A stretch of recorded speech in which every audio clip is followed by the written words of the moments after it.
Lanterns burn in Dusty Creek's town hall. A scarred cowboy, Cole Rourke, steps beside Raina Yost, niece of a man the territory hanged. Laughter fades. A smooth investigator, Silas Creel, flashes a decree and calls her danger. Cole lowers his hat. "Act like you're with me," he says, lending his name like a shield. He is quiet, stubborn, counting details in a small ledger. The paper smells wrong. A seal sweats. A watermark is missing. Midnight riders circle Mule Ear Wash. If a town is built on rumor, can one steady man and a brave woman turn it back to truth? Lanterns made small suns along the rafters of Dusty Creek's town hall, warming the pine boards and the smell of wedding cake.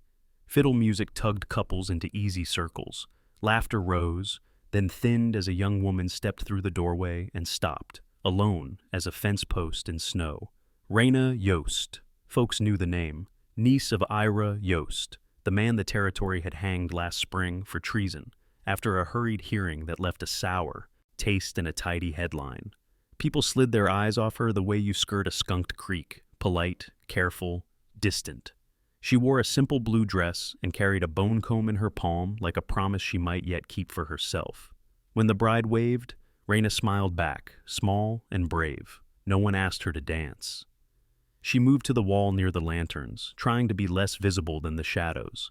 Cole Rourke watched from the food table, hat in hand, scars catching the light when he turned his jaw. Trail hand quiet, he'd ridden into town a month ago and taken day work fixing corrals and honest messes. He kept his head down and his word firm, a man used to starting over where gossip didn't reach. He saw the way conversation bent around Raina, the gap she made just by standing. He knew that gap. He'd lived in it. He set his cup down and crossed the room like he'd decided something he could not undecide. Stopping at her shoulder, he lowered his voice. "Act like you're with me," he said. Not a question, not a claim, an offer shaped like shelter. Her eyes flicked to his, measuring. "People will talk," she said. "They already are," he answered, almost a smile. "Might as well give them better words." He extended his hand. She set the comb in her pocket, lifted her fingers to his, and let him lead her to the floor. The fiddle found a slow waltz. They moved small, conservative steps, the kind that don't bruise toes or pride. Up close she carried the steady smell of soap and lavender, the carefulness of someone who has learned not to spill. Cole kept an easy frame, nothing to spook. Around them, noise resumed in cautious inches. At the far side of the hall, a man in a tailored coat watched with the contentment of a cat studying birds. Silas Creel, territorial investigator by badge and habit. His boots shone like wet stone. His smile never reached his eyes. He cut through the couples as the tune ended, clapping once as if he owned the beat. "Miss Yost," Creel said, tipping 2 fingers. Not quite a hat. "Mr. Rourke." How neighborly.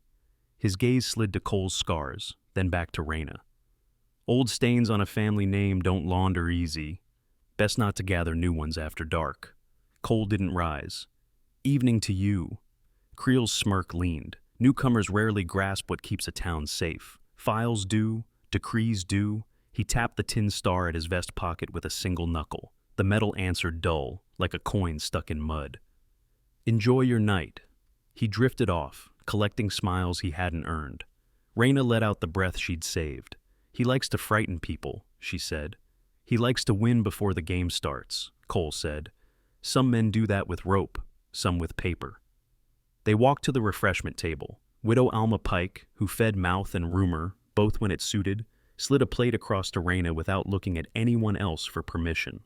"Eat," Alma said, which in Dusty Creek was blessing and challenge all at once. Cole took a second cup of coffee and stood so Raina didn't have to. "You from here?" he asked. "North of here," she said. "Came down to help my aunt after everything." "Everything," he repeated, as if the word could carry weight without spilling. He pulled a small scuffed ledger from his coat, habit more than plan, and made a quiet mark only he could read. Names, times, the way Creel had tapped the star. A man stays safe when his memory has paper under it. At the door, Creel paused and looked back like he was measuring the room for purchase. "Be seeing you," he called, pleasant as a funeral. The band struck another tune, but something in the hall had shifted. Not much, just a hair. Cole felt it like wind turning before weather. Raina slipped the bone comb from her pocket and eased it into her hair, a small act of claiming. He tipped his hat and stayed beside her, not touching, close enough to count. Outside, the street took on the blue that comes before night chooses its depth. Creel's shadow crossed the window, long and sure. A forged decree travels, faster than truth, when a man knows which doors to knock. Which door would he pick first? Morning laid a clean light over Dusty Creek, the kind that makes a town look better than it behaves. Market stalls opened like small doors, eggs in straw, kettles black from old fires, bunches of mint tied with string. Cole Rourke found Raina outside her aunt's place with a basket on her arm and the bone comb steadying her hair. He tipped his hat. "Walk you in?" She weighed the street with her eyes, the glances, the half-turned backs, and nodded. "I could use coffee beans and a little courage." "Beans I can help with," he said. "Courage we'll borrow from the morning." They crossed to the square as the territorial investigator made his move. Silas Creel stepped onto a crate beneath the cottonwood, coat neatly pressed, smile sharpened. He unrolled a fresh notice and read in a voice that pushed into corners. "Renewed raids up country. Same hand as last year's treason, a Yost hand by pedigree. In the interest of safety, certain families may expect visits for questions." The words were dry tinder. Gossip sparked on contact. Someone muttered, "Figures." Someone else said, "Poor thing," without looking at Raina. Sheriff Tully stood near the pump, hat low, expression careful. New to his badge, he'd learned that silence sometimes kept order, and sometimes it only watered weeds. Raina's fingers tightened on the basket handle. Cole stood a half-step closer, not touching, close enough to be counted. "He wants you to fold," he said. "I won't," she answered, keeping her chin level. Widow Alma Pike slid from behind her pie stall with bread still warm in the towel. She placed it in Raina's basket without price or commentary. "Eat," Alma said, same as last night, which in daylight sounded braver. Then she looked past them at Creel and added, half to herself, "Paper's only honest when the ink minds its manners." Cole bought coffee beans, 2 measures more than he needed, to keep Raina standing and to mark the moment with something ordinary. The storekeeper, Mr. Orr, weighed out the beans with exaggerated exactness and set the bag down gently, as if kindness might be mistaken for opinion. Cole paid and logged the time and price in his small ledger. Habit, not suspicion, though suspicion had a way of growing into the space a habit left. Old Hatch, the prospector who had eyes the color of creek water after rain, drifted near. "Saw riders at dusk 2 nights ago," he said in his plain way. "No brands I trust. Moved like men who like to be seen and not known." "Where?" Cole asked. "Mule Ear Wash direction. Cut across the ridge instead of taking the road. That's a long way to go to deliver a sermon." Raina looked from Hatch to Cole. "He's building a case with noise," she said. "He's building a fence with paper," Cole answered. "And he wants you penned where he can point."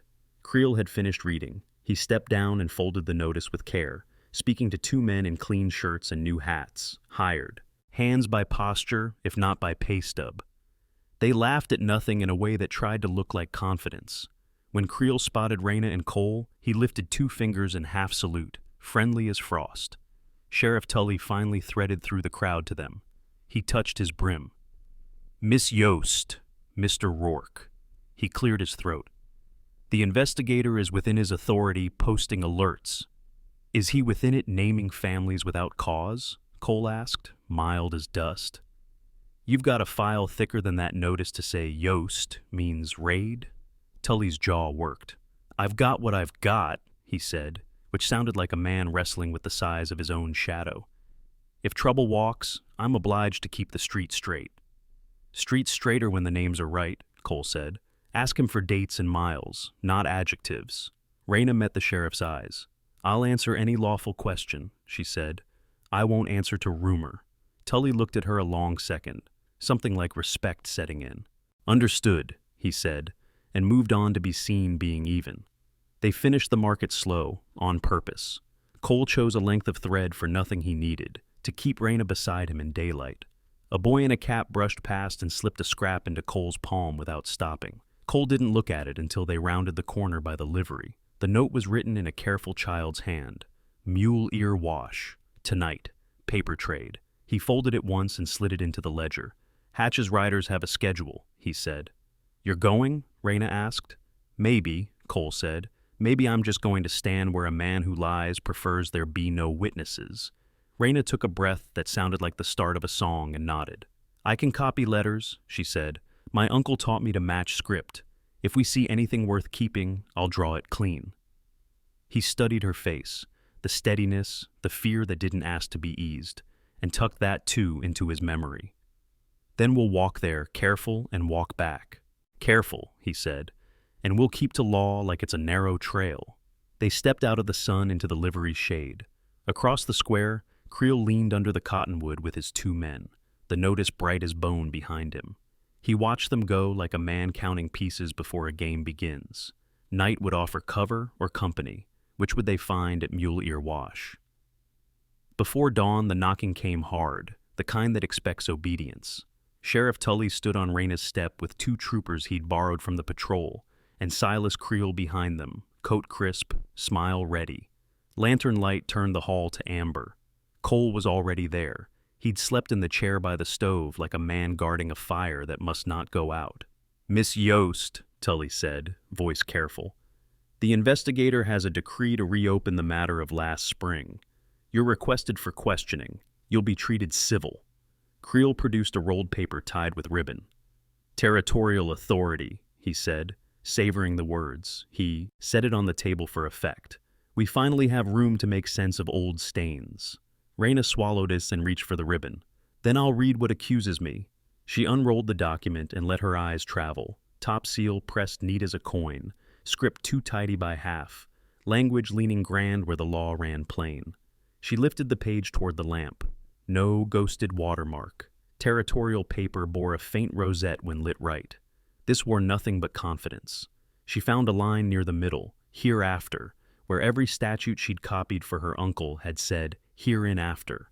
One word, but law lives in such corners.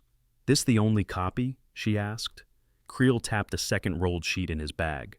A duplicate for the court. We're not barbarians. Then I'll keep the service copy, she said, sliding the page flat on the table. She folded it once, twice, and slipped it under her shawl with hands steady as a nurse. I'll come. I won't run. Tully's eyes tracked the move, then settled on Creel. That's proper, he said, backing her choice with the authority he could afford to spend. He didn't cuff her. He didn't touch her at all. Mr. Rourke, you'll wait here. Cole nodded, not trusting himself past that. He watched them go until the street took them. Then he locked the door, lit the second lamp, and pulled a thin volume from his coat.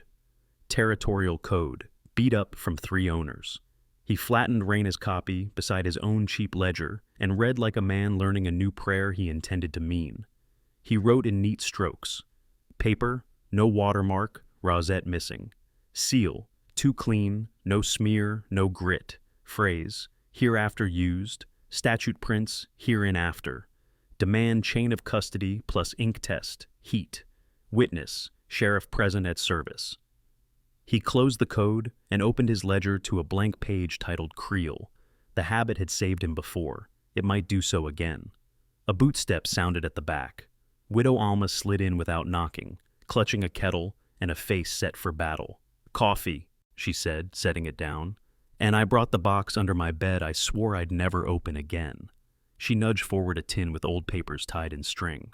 Ira Yost's notes. He taught me to see letters where men hope you won't. Cole lifted the lid. Receipts, a clipped newspaper, and a Brittle Township plat from '79 with pencil marks along the east quarter. Someone, likely Ira, had scrawled "Seep at Cottonwood" in the margin. Cole traced the note with a fingertip. Water again. Always water. Alma poured coffee. Creel came sniffing the Yost parcel last fall, she murmured. Said he could help dispose of it decent, to cover court costs. I told him to dispose of himself. He smiled like a man weighing a small dog. Hatch saw riders near Mule Ear Wash, Cole said. Paper trade tonight. If Creel is stamping his own weather, there'll be a trail. The back door creaked, and old Hatch's hat appeared. Riverwater eyes amused and worried at once. I heard Mule Ear, he said, stepping in. He laid a folded scrap on the table, the corner of a letterhead he'd palmed last night from the Cottonwoods. It read, S.K. Consulting, neat as pride. Thought you might want to copy that to your little book. Cole lined the scrap with his ledger and traced the serifed letters until they lived twice. If we can prove the decree's counterfeit, he said, the rest of his wall falls. Sheriff won't buck him on hunch, but he'll follow paper that speaks. Raina's aunt, Mrs. Keene, appeared in the doorway, shawl tight. They have her? She asked. They have her for questions, Alma said. They don't have her name. Cole stood, breath measured. We file a challenge at noon, impound the decree, compare seal to the clerk's dies, hold it to heat, counterfeit sap beads fast, real wax holds. We ask for the ledger of seal usage and the watermarked stock. And the why of it? Alma asked. Cole tapped the plat. Because the spring under Yost land is a quiet fortune. Smear a family, grab the water, sell safety. He's counting on no one reading small. Alma's chin lifted. Then we'll read it out loud. Cole tucked the decree back under the shawl where Raina had hidden it, as if proximity could hold her. He slid the ledger into his coat, the code into his pocket, and the plat into a flour sack. At first light, he said, we go to the clerk. At last light, if needed, we go to Mule Ear. But before any of it, we make Sheriff Tully choose, rumor or record. Outside, the sky picked up a low, pearl edge. Cole blew out one lamp and left the other burning on purpose. Men who forge paper hate daylight. If a seal sweated wrong before noon, what else would melt with it? By late morning, the Grange Hall filled like a pot set to simmer, voices low, heat rising, tempers covered with lids, benches scraped. Children were shooed to the back with lemonade. Sheriff Tully stood near the door, palm easy on the jamb, doing the math of a room that could tilt. Silas Creel made his entrance as if he'd been invited to host. He took the middle aisle without hurry, coat square, tin star polished to steal the eye. Neighbors, Creel began, climbing the dais box with a showman's calm, we've had raids. We've had fear. Law exists to keep your lamps burning. A reopened decree will do it. He unrolled a page with elegant care and looked toward the rafters, as if the roof beams needed convincing. Some stains are old. They don't wash. Raina sat halfway up, bone comb bright in her hair, hands folded like she was holding still a bird that wanted out. Cole Rourke took the aisle seat beside her, hat low, ledger tucked under his arm. He didn't look at Creel, he watched the crowd, the way a statement hardened a jaw here, softened a brow there. Widow Alma Pike rose from the end of the bench with a loaf wrapped in a towel as if to remind everyone she fed them when they were hungry.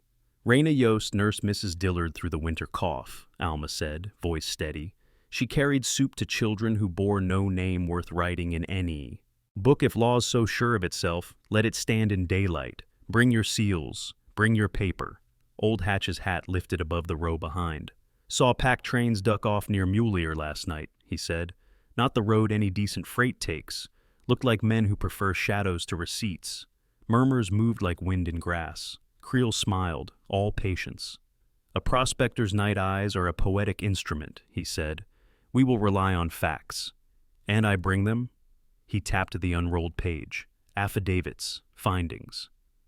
Cole rose then, no swagger, only the kind of stillness that makes a room lean. Mr. Creel, he said, you say facts.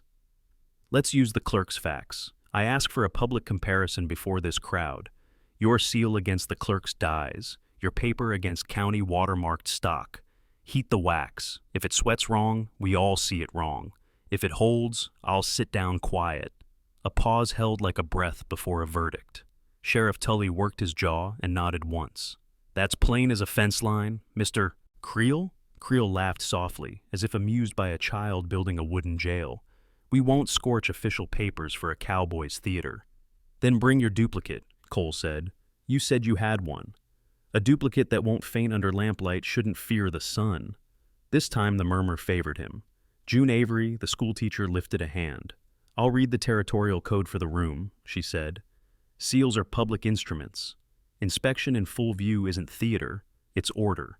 Creel's gaze flicked to the sheriff, to the door, back to Cole. He weighed something, then said his decree on the dais with dramatic care. Tonight, he said, Town Hall, after sundown. We will indulge the lesson, for education's sake. Cole's mouth didn't move, but his eyes did. Sundown gave a forger time to coach and to hide. It also put lamplight where heat could tell truth. He inclined his head as if the timing had been his idea all along. A freckled boy squeezed along the bench and brushed Cole's sleeve as he passed a dipped shoulder of men. In Cole's palm, a small folded scrap appeared, smelling of pencil shavings and dust. He didn't open it until the boy vanished into daylight. Mule ear wash, midnight, transfer, same careful hand as the morning note. Raina felt the note's weight before she saw it. "He's still moving paper," she whispered. "Paper," Cole said, "and maybe payment." He tucked the scrap into his ledger and raised his voice enough for the aisle. "Sheriff, I'll put a formal request. Impound the decree in the clerk's safe until inspection. Chain of custody, signatures on the envelope." Tully straightened. The badge looked heavier on him than yesterday, and better. "Accepted," he said. "Mr. Finch will hold it. We'll do this straight." Creel's smile narrowed.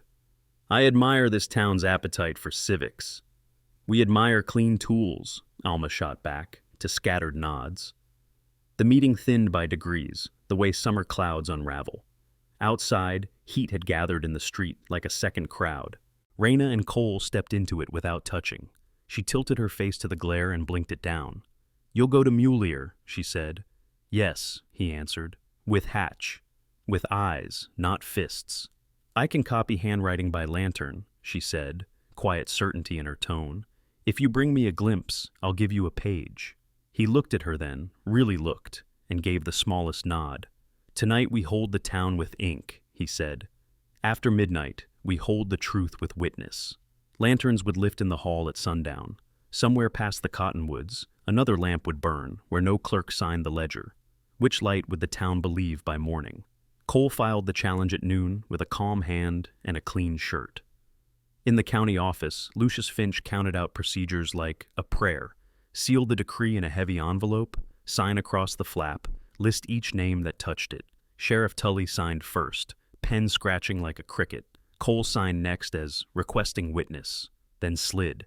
June Avery's penciled note across the desk. Statute numbers for public inspection, watermark standards, chain of custody rules. Finch's mouth twitched. "I do love a town that learns its pages," he said, and stamped the envelope with the county seal so deep the paper dimpled. "Tonight, town hall," Tully said, setting the sealed packet in Finch's safe. "No one plays with matches." Creel arrived late, smiling like he had already won, but even he had to watch the door swing shut on the safe. "Education," he said lightly. "I promised the children a demonstration." "Bring your duplicate," Cole answered. "We wouldn't want to exhaust the county's lesson plans." The day stretched thin. Alma pressed sandwiches into Cole's hands without preamble. Raina fixed her hair with the bone comb and stood a minute in the mirror, not admiring, steadying. "I'll sit front row," she said. "If the seal sweats wrong, I want to see it first." "Front row can be hot," Cole said. "Then I'll bring water," she replied, as if that solved more than thirst. Dusk found Cole and Old Hatch easing out of town on the back trail, Mule Ear wash a dark seam ahead. Cottonwoods made a black lace against the sky. They slid into the trees and let their horses breathe quiet. Down in the wash, lamplight bobbed. 2 riders, then a wagon. No uniforms. Sunday clean shirts and the wrong kind of neat. Creel didn't show himself, which told Cole more than if he had. They watched a small exchange, sacks for satchels, hands quick, voices trimmed. A draft caught a loose corner of paper and lifted it from a man's grip. The scrap snagged on a low limb near Cole. He eased it free, the top curl of a letterhead. "S.K. Consulting." Same serif as the morning scrap. Hatch's breath made a pleased sound. "That'll copy," he whispered. Cole laid the scrap on his ledger and traced the letters by lantern shadow, pressure even so the pencil didn't shine and tell on him. He marked the hour, the direction the wagon took, the way the horsemen covered it like friendly wolves. When the lamp below snuffed, he and Hatch backed out the way they'd come, prints careful. They reached town before the hall filled. Inside, benches lined up like rows in a field ready for seed. Finch set the safe box on the table, spectacles bright. Tully checked the latches twice. Raina sat front row as promised, dress plain, chin high. Creel placed his duplicate beside the county packet, voice smooth. "For comparison," he said, as if doing a favor. Cole caught Raina's eye and gave the smallest nod. "We have something." She didn't ask what. She reached for the canteen. Finch began with the easy truths. Watermark present on county stock. absent on the notice Creel had posted in the square. Murmurs rose, hushed. Then he lifted the sealed envelope from the safe and displayed the signatures across the flap. "Chain intact," he said. He broke the flap with an audible rip. The decree lay neat as pride. "Heat," Cole said. He set a lamp closer, not touching the flame to the wax, just warming it the way a body does when it leans near. Sweat beaded along the seal's edge, too fast, too shiny. A woman in the back drew in her breath. Raina didn't move at all. Creel laughed softly, selling composure. "Old wax sweats," he said. "It's known." "Old wax smears," Finch replied, and pressed with a blotter. The red bled like cheap paint. He lifted the decree to the light. "No watermark." Creel's smile shortened. "The county's paperman has been unreliable. County buys from only one mill," Finch said, "and it marks its work." Tully cleared his throat. "Mr. Creel, you have the right to answer tomorrow before Judge Hart. Tonight we're only looking." "Then look," Creel said, and snapped his fingers. The hall doors swung as two hired men ushered Raina to her feet. Civil, performative, wrong. "Miss Yost is remanded for her own safety pending clarification." Cole rose without raising his voice. "Sheriff, chain of custody extends to people when paper touches them. If you move her on a counterfeit writ, you're the chain breaking." Tully froze a heartbeat, then lifted a hand that said, "Wait." "We hold here," he ordered, sounding like a man who had finally found the center of his badge. The hired men stalled, caught between pay and law. Creel's eyes cooled. "Very well," he said, sweet as alkali. "We'll take Mr. Rourke for interference instead." Two troopers stepped forward, official, polished. Creel's smile found the crowd. Evening must end. Cole didn't fight.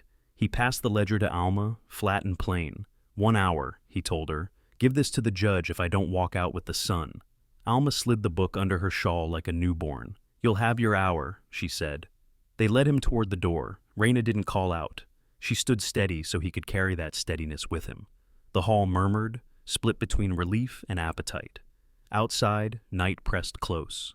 Cole counted steps, not to escape, just to measure the time he'd bought. Could one careful hour turn scraps into enough daylight to hold? They didn't bind Cole, which was almost worse. Being walked through Dusty Creek like a man who'd misread the room did the work Creel wanted done. Lanterns threw long light on faces at windows. A pair of boys fell in behind, whispering. Cole kept his hat low and his breath even, counting steps like fence posts on a long line. The jail was a one-room brick that held summer heat like a stove. Sheriff Tully unlocked the door, jaw tight, and nodded to Deputy Cal Merritt, young, earnest, badge still new to his shirt. "Hold Mr. Rourke for interference," Tully said, voice official, then softer. "We keep the decree sealed in Finch's safe till morning. No one touches it." Cal swallowed and opened the cell. Creel hovered near the desk, polished and pleasant. "Sheriff, I'll telegraph Judge Hart for a midnight stamp," he said. "The territory favors decisiveness." "The territory favors daylight," Tully answered, surprising himself. He laid the jail ledger on the desk and signed, with slow strokes, making each letter behave. "You'll have your court at sunup." Creel's smile did not move. "Then I'll spend the night assisting your deputy with proper paperwork." He set a leather folio on the desk. Its corner flashed a familiar serif, S.K. Consulting. Cole watched the way Cal's eyes flicked toward it, curious, cautious. Raina and Alma appeared at the barred window a few minutes later, carrying a tin mug and something wrapped in a towel. Alma pushed the mug through. "Coffee," she said, "strong enough to make a mule agree." Raina slid the towel bundle to Cal. "Biscuits. And a pencil stump," she added, low. "If the law won't hear a man talk, it sometimes hears his handwriting." Cal coughed like he'd swallowed dust and set the pencil where Cole could see it later, without the room seeing him hand it over. "Miss Yost," he said, formal to stay brave, "you're safer at the hall with people than walking home alone now. Sheriff's orders." He looked to Tully, who nodded. "Once." "We'll sit front row," Alma said. "If a man performs, he should face an audience." Creel used their exchange like a stage cue. "For everyone's comfort," he announced, "Miss Yost will remain under informal supervision until dawn." Two hired hands eased into the doorway, hats in hands, eyes keen. The performance stopped just shy of grabbing her arm. Raina didn't flinch. She simply stepped half back so the bars were between her and their reach. I'll be where the town can see me, she said. That's enough supervision. After they were gone, quiet came in layers. The tick of a too-slow clock, the scratch of Creel's pen on forms, the soft rasp of Cal turning ledger pages like they might teach him. Cole sat on the bunk with the towel on his knees and the pencil hidden inside it, then opened Alma's bundle. Biscuits, yes. And beneath, folded small, the brittle 1979 plat they'd found at Rayna's, sepet cottonwood, penciled by a careful hand. He traced the note with one finger the way a man checks a pulse. Creel leaned on the desk, rolling his wrist as he wrote. A stack of invoices waited in his folio, pre-cut slips with blank spaces where seal numbers should live. Cole watched one slide out, then be tucked back fast when Creel realized he'd shown too much. The edges were too clean. Paper that travels the world gets nicked by it. Deputy, Cole said, mild as creek water, does your chain of custody book have a column for who ordered seal wax last month? Cal blinked. We log dyes borrowed from the clerk, he flipped, and wax tubs by count. How many went out on 10th day? Cole asked. Cal ran a finger down the line. None, he said, surprised by his own answer. Clerk's log says none left. But he glanced at the invoices again, then at Creel, who smiled like a fence about to be stepped over. Deputy, Creel said, pleasant, don't trouble yourself with supply notes. Your job is the cell. My job is the book, Cal said, a notch braver than he had been an hour ago. He closed the ledger gently, as if it could break and he'd be blamed. Tully came back from a round of the street with dust on his boots and a decision in his stance. He set the jail's Bible on the desk, plain, scuffed. Tomorrow, he said, meeting Cole's eyes, you'll swear on that and say what you can prove. I'll keep the room from boiling. I can prove enough, Cole said. The rest will walk in under its own name. Creel buttoned his coat. We'll see whose names matter, he said, then sauntered out, taking his smile with him and leaving the room feeling cleaner. Knight leaned against the bars. Cole sharpened the pencil with his pocket knife and wrote on a scrap tucked into the biscuit cloth. Clerk's log, no wax issued 10th day. Creel invoices, blanks for seal numbers. SK letterhead at mule ear plus in folio. Plat 79, sepet cottonwood, motive. He folded the scrap tight and slid it under the bunk slat where Alma would know to look if she returned before dawn. Then he lay back, hands behind, his head, and breathed like men do on long drives, slow, measured, giving fear no more room than it earned. Across town, Rayna sat straight-backed in the front row of the hall, bone comb glinting in lamplight, while Alma muttered knitting needle prayers and watched the door. Outside the jail, Cal checked the lock twice, then set his chair where he could see both Cole and the ledger. Tully stood in the street and felt his badge settle finally to his chest. Sunup would bring a Bible and a room full of human neighbors. Would the truth hold its shape when a forger tried to bend it? Sun came up hard and clean, washing the dust from town hall windows. Inside, benches packed tight. The Bible lay on the table with Lucius Finch's safe box beside it, the seal scarred from last night's opening. Sheriff Tully stood center, hat off, eyes steady as fence posts. Deputy Cal Merritt hovered with the custody ledger clutched like a life ring. Rayna sat front row, bone comb bright, hands folded so she wouldn't wring them. Alma Pike knitted without looking, which was her way of praying. Silas Creel took the aisle as if he'd paved it, smile freshly pressed. Tully lifted a palm. We begin. He nodded to Cole, who stepped from the side door, shirt torn, face calm, no swagger. Mr. Rourke, you asked to swear. Cole placed his hand on the Bible. I do. He faced the room, not just Creel. I'm a trail hand. I count cattle because numbers don't lie when men do. Yesterday I watched a decree sweat wrong. I aim to show you why it sweats. Finch opened Book A to the watermark page he'd set out for show and tell, the mill's faint rosette when held to light. He lifted a sheet of county stock. The rosette bloomed. Murmurs. Then he raised Creel's town square notice. Light passed through clean. No watermark, Finch said. Again. Creel's lawyerly voice was honeyed. Irrelevant to the decree itself. Then to the decree, Cole said. Deputy, the chain. Cal swallowed and read from the ledger, finger marking each line, sealed last noon, touched by Sheriff Tully, Clerk Finch, Mr. Rourke as witness, stored in safe, opened at dusk, inspected, resealed, returned to safe. No one else. Good, Cole said. He turned to the crowd. Heat test. Real seal wax softens, counterfeit sap sweats and bleeds. He set the lamp near the decree. Finch angled it with a clerk's care. Red beat it again. Too fast, too glossy. Finch pressed a blotter and lifted it, revealing a smear like cheap paint. Counterfeit, he said, plain. Creel's smile held, though smaller. Old wax. Smears, Finch repeated, tired of teaching that one. Not like paint. Cole didn't push the point. He changed terrain. Motive next. He set the brittle 79 plat on the table, corners weighted with ink bottles. Survey shows a capped spring under Yost ground. Folks call it the cottonwood seep. Water is money spelled sideways. He pointed at the pencil note. Seep at Cottonwood. Smear a family, seize the source, sell the safety. That's a plan where a man chooses paper over pistol. Hatch stepped up with his hat in both hands, voice creek-bed calm. Saw trades at Muleer Wash 2 nights running. Sacks for satchels. No freight stamps, no mill marks. Found this. He handed a carefully copied letterhead.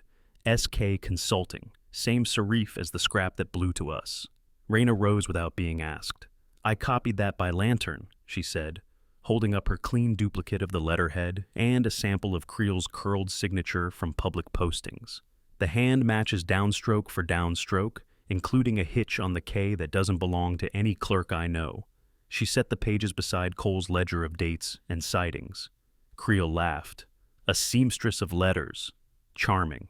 Truth stitches straighter than you do, Alma said, not looking up from her knitting. Cole turned to Sheriff Tully. Deputy supply log. Cal opened the custody book again, voice gaining bone. On 10th day, no wax tubs issued. Clerk's dies not borrowed, but Mr. Creel submitted 3 invoices that same day. He tugged a paper from Creel's folio with careful fingers. Pre-printed with room for seal numbers that aren't written. That's a hole in the boat. Creel's face cooled by degrees. Sheriff, are we here to indulge stories or to keep your streets safe? We're here to see, Tully said. He looked to Finch. Mr. Clerk? Finch lifted the decree once more and tilted it just so. Light exposed a clean center where a watermark should sleep. He set it down, removed his spectacles, and let his voice carry. This instrument is not county work. Any removal under it would be unlawful. Silence held like a drawn breath. Then Creel moved, quick, precise, hand darting toward the decrees. Tully's palm hit the table first, with a flat crack that wasn't violence so much as grammar. No! Cal stepped half forward on instinct, surprised to find his boots obey him. Creel straightened, smile gone. You're making a spectacle, he said softly. No, Tully answered. We're making a record. Cole felt the room tilt toward truth, not by shouting, but by weight. Pages, ink, witness. He lifted his ledger one last time. Dates of mule ear, names of riders, the SK letterhead twice, the supply log with no wax, the spring that would make a thief of a lesser man. He closed the book. We stand on this. In the front row, Raina exhaled like a held note released, eyes wet but leveled. Creel's hired hands studied their boots the way men do when the pay looks smaller. Outside, a freight clerk lingered in the doorway, face pale, as if he had brought something heavy in his pocket and found the courage to name it. Tully nodded to him. You have business with the court? The clerk swallowed. I can speak to deposits, an alias on the books. SK paid in rounds. His hand shook, but it rose. Paper had found its voice. Would the man behind it finally bear his own name in open daylight? The freight clerk stepped forward like a man wading into cold water. He held a small ledger tight to his chest. Name's Willis Mott, he said. Freight office keeps 2 books, one for parcels, one for deposits against services. I got entries took me a month to understand. Same hand, same rounds of coin, same alias. SK, paid to men who don't haul freight. Sheriff Tully nodded once. Read it slow. Mott opened the ledger. 10th day last month, 2 payments, listed for inspection assistance. Same again on the 15th. Signature matches this. He pointed to the copied SK Consulting letterhead Raina had drawn clean.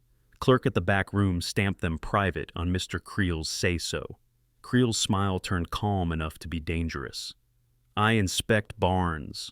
Town pays. Efficiency has a cost. Barnes you alone closed, Cole said, voice even. And every raid since spring hit, only places you'd inspected first.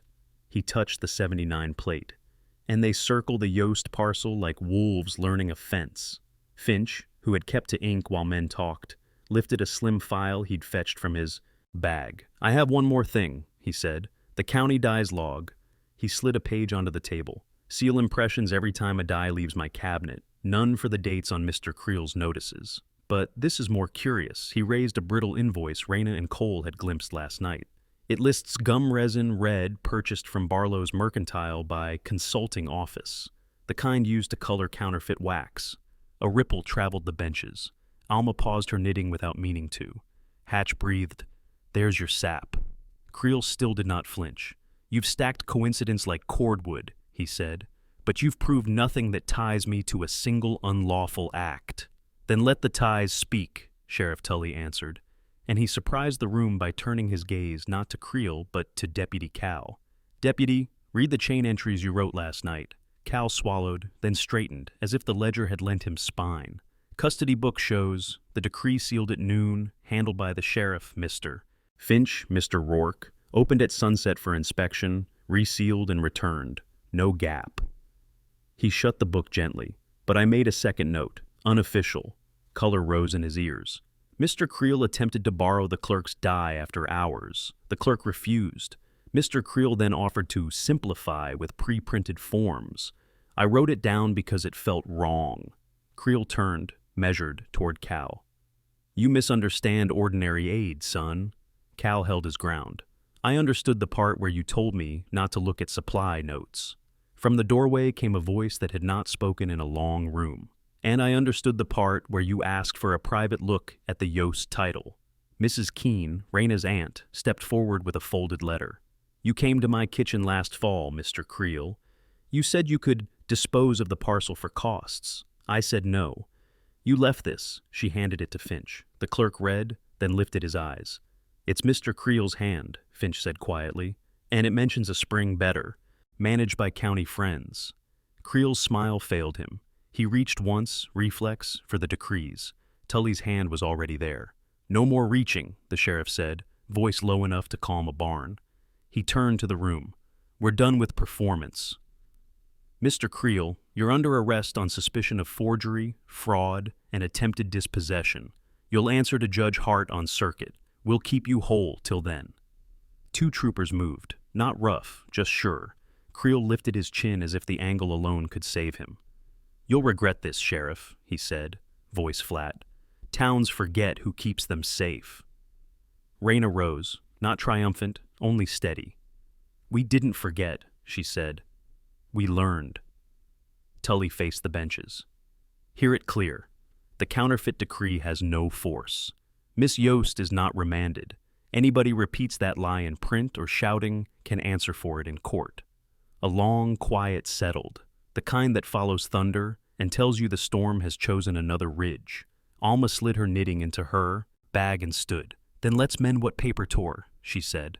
On the table the Bible lay between the clean ledger and the spoiled decree, like a plow between two furrows. Cole looked at it and saw a strange mercy. He'd promised himself to settle things with words if the world ever let him. The world had, and he had. He turned to Raina. She touched the bone comb, a small, brave habit. "Your hour held," she said. "Yours did too," he answered. "Now comes the long work." Finch wrapped the false decree in brown paper and tied it with string, as if binding a wound. Tully wrote a short order, no poetry, all bone, and posted it at the door. Hatch tipped his hat toward the window. "Water's waiting under that cottonwood," he murmured. "Seems to me it's time we let it run like the truth." Outside, the street felt new-washed. Folks stepped into the light without ducking. The town hall, still warm from bodies, exhaled a little. Tomorrow would need fences mended and names cleaned in small, patient ways. But tonight, Dusty Creek had seen a man try to use paper like a weapon, and watched paper turn and testify. Would the town now learn to keep its tools honest, and its mercy steady enough to last? Morning after the hearing, Dusty Creek woke softer. The posted order fluttered on the town hall door like a new flag. Counterfeit decree void, Miss Raina Yost unharmed by law, restitution to be set. Sheriff Tully read it aloud once more for the men who pretend print is a rumor until sound makes it real. Deputy Cal stood beside him, with the custody ledger closed on his palm, as if even silence ought to be recorded. Cole and Hatch walked the Yost parcel with spades and a coil of canvas. At the cottonwood, ground gave a damp sigh. "Easy," Hatch said, the way a man addresses a skittish horse. They cleared the cap a little at a time, letting air kiss stone. Water bright as coins gathered in the hollow and then spilled, patient and sure. Cole cupped a palm, tasted iron and something green. "There you are," he said, quiet truth. Raina came down the slope with Alma and Mrs. Keene. She wore her blue dress, the one from the hall, and the bone comb held her hair like a promise kept. "Is it safe?" she asked. "As a good neighbor," Hatch answered, "if we give it a ditch and a rule." They cut a narrow run that would keep the seep from bogging and would share it with the garden and a trough. Finch showed up in his shirt sleeves with a simple document he'd drafted. Right of way for the town to draw 3 buckets on Saturdays. Fence line marked, "No sale without witness." "Paper can be decent," he said, pleased to have a chance to prove it. Tully signed. So did Alma, because she said bread tastes better when the hand that bakes it also signs for water. Cole scrawled his name last and tucked a copy into his little ledger, which had begun to feel less like a shield and more like a record a man could be proud his children might read. The weeks that followed didn't belong to headlines. They belonged to mending. Alma recruited hands to scrub the notice nails from door frames. Cal walked receipts back to barns Creel had closed, apologizing in a voice that got steadier each time. The freight clerk, Willis Mott, returned deposits to men who'd taken inspection fees out of fear. He counted slowly, like penance done in coin. The hired hands who'd flanked Creel offered fence posts and kept their hats in their hands while they set them. No speeches. Good work does its talking with calluses. Raina opened a room off her aunt's kitchen. 2 shelves, a cot, a window with clean light. She mixed willow bark tea for headaches and calendula salve for burns. Cole built a small porch rail where mothers could sit while their children were seen. "Call it a clinic," Alma said, testing the word in her mouth like a new spice. Raina only smiled and hung a modest sign. Herbs and simple remedies. Payment, coins, or chores. She watered the herb bed from the cottonwood ditch and felt some old cord inside her give, weigh, like a knot agreeing to become rope. On Sundays, Tully sat 2 rows back at church and learned how to breathe without listening for trouble. Finch reorganized a cabinet and labeled the drawer with the clerk's dies, as if straight letters might keep crooked hands away. Hatch took the long way to town, just to nod at the cottonwood and see the water carry on with its quiet work. Cole kept riding day jobs, mending rails, taking the long count on cattle when ranchers needed a fair pair of eyes. He stopped in at Raina's each evening, with small things that mattered: a hinge tightened, a short stack of kindling, a new bucket with a straight handle. He didn't say much. She answered with bread still warm and a chair set where afternoon light made the room honest. They learned each other's silences and found them companionable. One evening, the town gathered where it had once watched shame travel like smoke. The Grange Hall smelled of lemon oil and cake again. Tully read 2 lines from a pocket Card Judge Hart had sent down. Order affirmed. Forgery bound over. Town commended for restraint. Nobody cheered. They nodded, which is how a place says thank you when it means to keep meaning it. After, on the porch steps, Cole took something from his vest. A plain ring wrapped in paper that had once held seeds. He didn't kneel. He spoke like a man offering his best, not his show. "Raina," he said, "I can build straight, keep records, and stand when standing's the job. I can be quiet without leaving. If that's worth a life, I'd like to make one with you." She touched the bone comb, steadying herself as she had since the night it went into her hair, then looked him full on. "I've learned that love isn't weather," she said. "It's the ditch we choose and keep clear so water runs true." She held out her hand. "Yes." They wed small a week later, Finch with the book, Alma with bread, Hatch humming a tune whose words the wind stole.